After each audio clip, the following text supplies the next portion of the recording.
ಕೆಲಸ ಮಾಡಿದ್ವು ಅಲ್ಲಿ.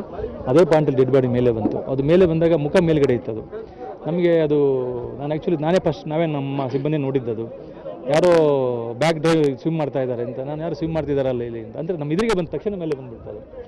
ಆಮೇಲೆ ಅದು ಹೋಗಿ ನೋಡಿದಾಗ ಅವರು ಉದಯ್ ಅವ್ರ ಬಾಡಿ ಇತ್ತು.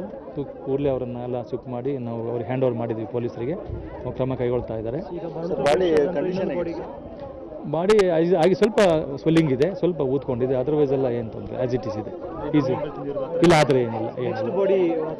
ಈಗ ಮತ್ತೆ ಇನ್ನೂ ಅನಿಲ್ ಅವ್ರ ಬಾಡಿ ಸಿಕ್ಕಿಲ್ಲ. ಆ ಬಗ್ಗೆ ಮತ್ತೆ ಅದು ಪತ್ತೆ ಮಾಡಲಿಕ್ಕೆ ಎಲ್ಲ ರೀತಿ ಕಾರ್ಯಾಚರಣೆ ಮುಂದುವರಿಸಿದ್ದೀವಿ. ಕಾರ್ಯಾಚರಣೆ ಮುಂದುವರಿತದೆ. ಅದು ಪತ್ತೆ ಆಗೋವರೆಗೆ ಕಂಟಿನ್ಯೂ ಆಗ್ತಲೇ ಇರ್ತದೆ. ಹೆಚ್ಚು ಕಮ್ಮಿ 10 ಫೀಟ್ ಆ ಕಡೆ ಈ ಕಡೆ ಅದೇ ಜಾಗದಲ್ಲಿ ಬಾಡಿ ಮತ್ತೆ ಸಿಕ್ಕಿದೆ ನಮಗೆ. ಅದೇ ಪಾಯಿಂಟಲ್ಲಿ ನಾವು ಕಳೆದ ಒಂದು 3 ದಿವಸದಿಂದ ಒಂದು 8ರಿಂದ 10 ಬೋಟನ್ನು ತಗೊಂಡೋಗಿ ನಾವು ಅಲ್ಲಿ ಕಾರ್ಯಾಚರಣೆ ಮಾಡಿ ನಾವು ಆಪರೇಟ್ ಮಾಡಿ ಅದೇ ಜಾಗದಲ್ಲಿ ಅಲ್ಲೇ ಬಾಡಿ ಮತ್ತೆ ಸಿಕ್ಕಿದೆ ನಮಗೆ. ಅವರು ಲೋಕಲ್ ಪೊಲೀಸ್ನವ್ರು ಹೇಳ್ತಾರೆ. ಪೋಸ್ಟ್ ಮಾರ್ಟಮ್ ನಡೀತದೆ, ಕ್ರಮ ತಗೊಳ್ತಾರೆ. ಸಾಕಷ್ಟು ಕೆಲಸ ಮಾಡಿದ್ವು ಅಲ್ಲಿ.